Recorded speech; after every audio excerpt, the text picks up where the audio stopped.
बिस्मिल्लाहिर्रहमानिर्रहीम अस्सलाम वालेकुम। एक दफ़ा फिर से आपको इस चैनल पे खुशामदीद कहते हैं। आज हम अपनी इस वीडियो में कॉर्पोरेट फाइनेंस का चैप्टर नंबर 10 जिसका नाम है प्रोजेक्ट मैनेजमेंट या प्रोजेक्ट एनालिसिस के नाम से ठीक है, इसको देखेंगे।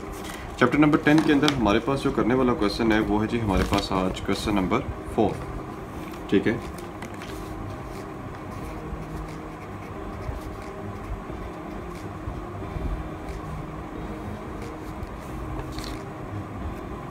Question number 04। अब क्वेश्चन नंबर 4 के अंदर वो क्या कहता है, वो ये कहता है कि in the slow year Dakshi burgers will produce 2 million hamburgers at the total cost of 3.5 million. ठीक है, डक्शी बर्गर्स है जी, उसने क्या किया जी 2 मिलियन बर्गर्स प्रोड्यूस किए हैं। उसकी टोटल कॉस्ट कितनी है 3.5 million. In a good year it can produce 4 million burgers at the total cost of rupees 4.5 million. और जब अच्छा टाइम था तो उसमें उसने 4 मिलियन बर्गर प्रोड्यूस किया। कॉस्ट उसकी है ये 4.5। रिक्वायरमेंट्स है जी what is the fix cost and what is the variable cost. C option what is the average cost per burger when the firm produce 1 million burger and D what is the average cost when the firm produce 2 million burger and why is the average cost lower when more burgers are produce. ठीक है, ले अब यहाँ पर आते हैं। वो ये कहते हैं कि सबसे पहले तो ये हम डाटा को ना दो तरीके से लिख लेते हैं। Slow year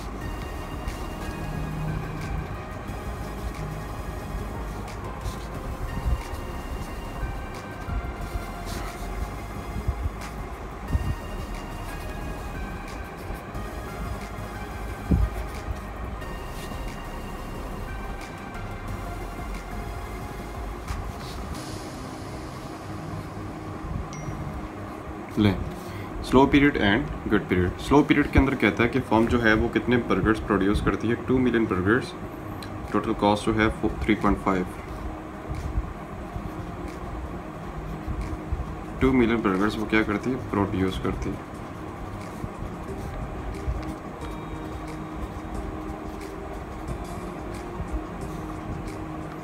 total cost 3.5 million. और यहाँ पे ये प्रोड्यूस कितनी करती है गुड ईयर में 4 मिलियन बर्गर्स बनाती है और उसकी टोटल कॉस्ट कितनी है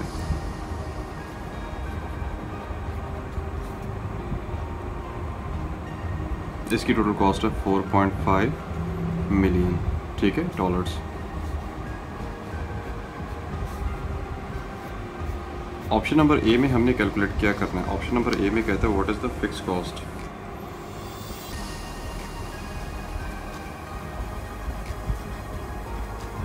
हमने क्या करनी है जिसकी फिक्स कॉस्ट कैलकुलेट करनी है। ठीक है, तो फिक्स कॉस्ट हम कैसे कैलकुलेट कर रहे हैं। सबसे पहले हम फाइंड आउट करेंगे कि हमारी जो है वेरिएबल कॉस्ट कितनी है। ले उसके लिए आप ये देख सकते हैं कि एक दफ़ा कॉस्ट 3.5 मिलियन है और अगली दफ़ा कॉस्ट आपकी आ रही है 4.5 मिलियन है। यानी इस टोटल कॉस्ट के अंदर वेरिएबल भी शामिल है और फिक्स्ड कॉस्ट भी शामिल है।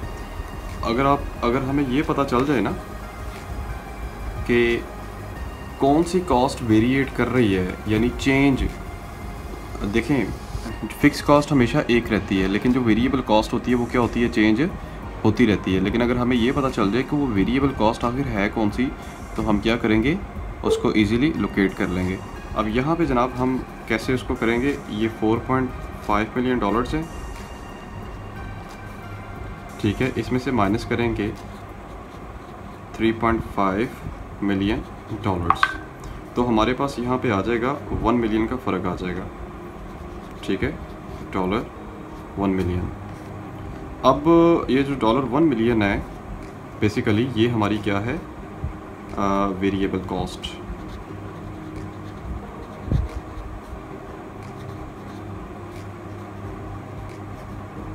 एक चीज़ अब हमने क्या करना है, 3.5 मिलियन डॉलर्स, इसमें से हम माइनस कर देंगे डॉलर 1 मिलियन, तो हमारे पास यहाँ पे आंसर आ जाएगा फिर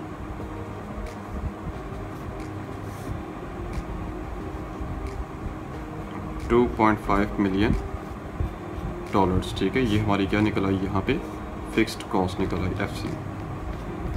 अब बी ऑप्शन में कहता है what are the variable cost, what are the variable cost. तो वेरिएबल कॉस्ट हमने अभी निकाली है ना आपके सामने, ठीक है। बी ऑप्शन में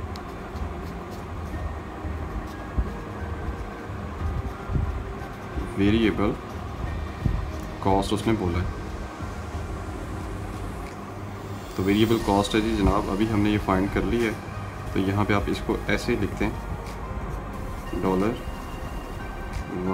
मिलियन, ठीक है। अब उसके बाद नेक्स्ट है जी सी पॉइंट में कहता है कि एवरेज कॉस्ट कितनी होगी if firm produce 1 million hamburgers. Average cost if firm produce 1 million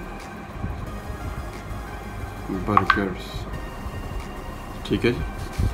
ले जी, तो एवरेज कॉस्ट आपने अच्छा इसमें ना आपने ये देखना है, अच्छा इसमें ये है कि हमारे पास जो वेरिएबल कॉस्ट आई है, ठीक है,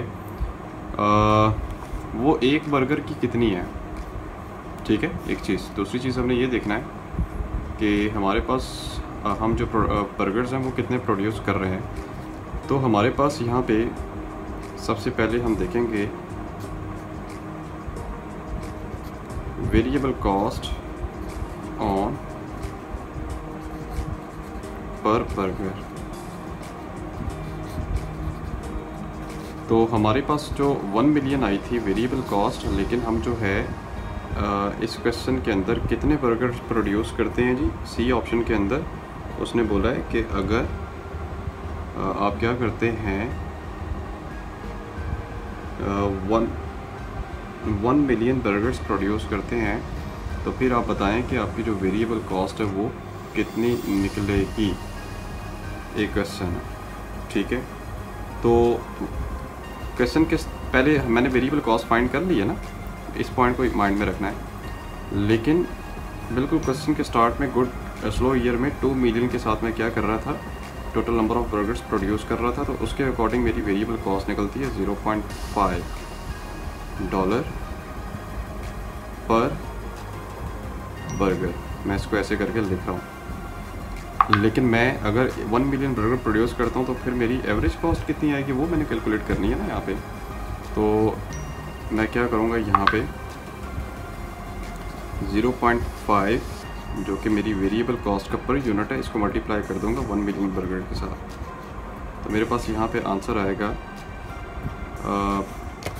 I think 0.5 multiply by 1 million, तो 5 लाख मेरा आता है यहाँ पे $5 लाख, ठीक है, $5 लाख। ये मेरी क्या निकल आई है, वेरिएबल कॉस्ट। अब मैंने एवरेज कॉस्ट फाइंड करनी है, तो मैं क्या करूँगा, इसके अंदर फिक्स कॉस्ट को ऐड कर दूँगा, ठीक है। ये मेरी वेरिएबल कॉस्ट है, इसमें ऐड करूँगा जी मैं क्या, फिक्स कॉस्ट को। तो फिक्स कॉस्ट मेरी कितनी है, 2.5 मिलियन $2.5 मिलियन। इसमें जमा करें तो ये बनता है $30 लाख के साथ, ठीक है जी। कितना बनता है टोटल कॉस्ट, $30 लाख। अब आगे हमने एवरेज फाइंड करना है ना पॉइंट इसमें, तो मैं क्या करूँगा कि 30 लाख को 1 मिलियन के ऊपर डिवाइड कर दूंगा, यानी 10 लाख के ऊपर डिवाइड करूँगा, तो मेरे पास यहाँ पे क्या निकल आएगी, उसकी एवरेज कॉस्ट निकल आएगी पर बर्गर। मेरे पास टोटल कॉस्ट अभी आई है 30 लाख के साथ यहाँ पे।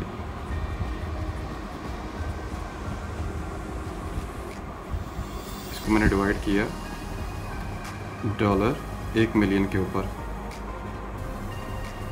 तो मेरे पास यहाँ पे आएगा 3 पर बर्गर, ठीक है जी। ये मेरे पास इसका थर्ड पॉइंट सॉर्ट आउट हो गया। मैं दोबारा बताता हूँ कि वेरिएबल कॉस्ट निकालने के बाद उसने एवरेज कॉस्ट इसमें मांगी हुई थी कि आपने निकालनी है कि अगर फर्म 1 मिलियन बर्गर प्रोड्यूस करती है तो एवरेज कॉस्ट आप कैसे निकालेंगे। तो वेरिएबल कॉस्ट सबसे पहले आपने देखा कि आपकी वेरिएबल कॉस्ट जो है एक बर्गर के अगेंस्ट कितनी आती है। तो आप जो बर्गर जो थे ना, जो आपकी वेरिएबल कॉस्ट ऊपर सेकंड पॉइंट में निकली थी वो 1 मिलियन थी। इसको आपने डिवाइड करना है 2 मिलियन के ऊपर, क्योंकि नॉर्मल ईयर में या स्लो पीरियड में आप कितना प्रोड्यूस कर रहे हैं यहाँ पे 2 मिलियन बर्गर। तो आपका आया 0.5 पर बर्गर, इसका रेट है। वेरिएबल कॉस्ट कितनी है जी 0.5 मल्टीप्लाई बाय 1 मिलियन है, तो ये आपका बनता है 5 लाख के साथ। फिक्स कॉस्ट आपकी 2.5 मिलियन के साथ है, इनको जमा किया तो आपकी टोटल कॉस्ट आती है जी 30 लाख के साथ। अब 30 लाख को दोबारा 1 मिलियन के ऊपर डिवाइड कर दो, यानी इतनी प्रोडक्शन आपकी हो रही थी, तो आपका पर बर्गर का यहाँ पे क्या निकल आएगा, रेट निकल आएगा।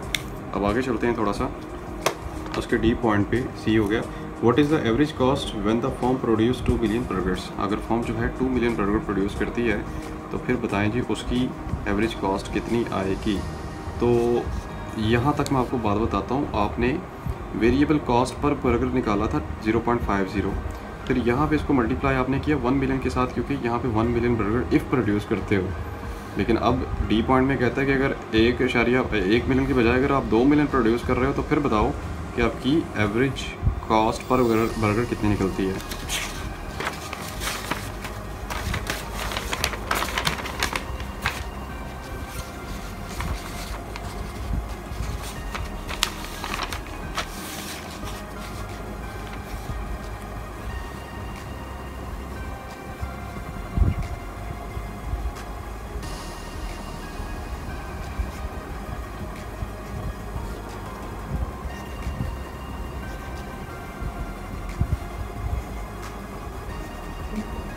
A firm produce 2 million burgers, ठीक है।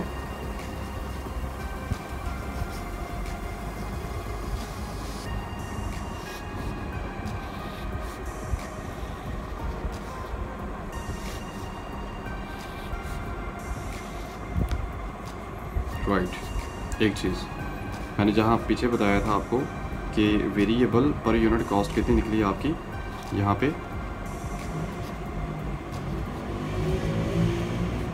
सर मेरी निकली है $0.5 पर बर्गर। इसको मल्टीप्लाई आप कर दो 2 मिलियन के साथ, तो यहाँ पे फिर आपकी वेरिएबल कॉस्ट कितनी निकलती है। और फिक्स कॉस्ट आपको ऑलरेडी पता है जी वो कितनी है 2.5 के साथ, तो इसको ज़रूर दे दो तो ये आपका आता है 1 मिलियन आता है, ठीक है। ये आपका आंसर आएगा 3.5 मिलियन, ये आपकी टोटल कॉस्ट है, ठीक है। अब आपने एवरेज निकालना है, आप क्या करोगे 3.5 को 2 मिलियन के ऊपर डिवाइड कर दोगे। For average cost 3.5 million dollars divided by 2 million, ठीक है, जो नंबर ऑफ बर्गर्स हैं। तो आपकी यहाँ पे क्या निकल आएगी, एवरेज कॉस्ट निकल आएगी 3.5 डिवाइडेड बाय 2, तो आपकी आती है यहाँ पे जो एवरेज कॉस्ट है वो 1.75 आ रही है, ठीक है। Average cost per burger 1.75 burgers. ये डी वाला पॉइंट अब आपका हल हो गया, ठीक है। तो एवरेज कॉस्ट बढ़ गई है ना, पहले एवरेज कॉस्ट आपकी निकली थी, अगर आप 1 मिलियन बर्गर बनाते हैं तो सॉरी ये 3 थी, ये निकली थी कितनी 3, लेकिन अगर आप 2 मिलियन प्रोड्यूस करते हैं तो फिर आपकी एवरेज कॉस्ट कितनी हो गई है जी 1.75, यानी कि कम होती जा रही है। लास्ट ई वाले ऑप्शन में पूछते हैं why the average cost lower than when more burgers are produce. Why average cost lower when more burger produce, ठीक है। इसका आंसर आपने लिखना है when firm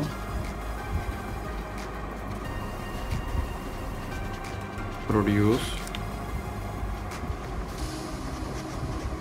more burgers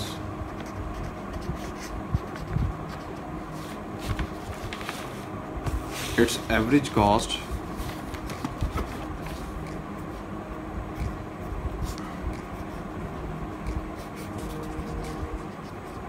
goes down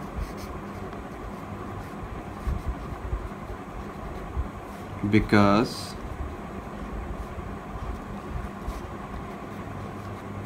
firm use fixed cost which remain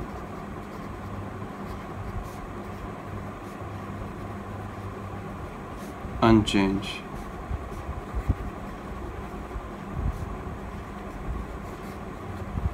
firm की जो fix cost होती है फर्म उसको यूज़ करती है क्योंकि वो चेंज नहीं होती। देखें, आपने गेम खेलनी होती है वेरिएबल कॉस्ट के ऊपर। याद रखिएगा कि जो बंदा अपनी एक तो फिक्स्ड कॉस्ट को सही यूटिलाइज़ करना सीख गया और दूसरा उसने वेरिएबल कॉस्ट को कंट्रोल कर लिया, तो समझे वो जितनी ज़्यादा प्रोडक्शन करता जाए उसकी एवरेज कॉस्ट कम होती जाएगी। So this is the question बेटे। आई होप कि आपको इसकी अच्छे तरीके से समझ आ गई है। अगर मज़ीद कोई बात पूछनी है तो आप मुझसे ज़रूर कमेंट सेक्शन में पूछें। इंशाल्लाह I will try to reply you instantly. इसके साथ साथ जाते जाते चैनल्स को सब्सक्राइब ज़रूर करें, वीडियो को लाइक करें, दोस्तों के साथ शेयर करें। आपकी वीडियो देखने का बहुत शुक्रिया। अपना ख्याल रखिएगा। अल्लाह हाफ़िज़।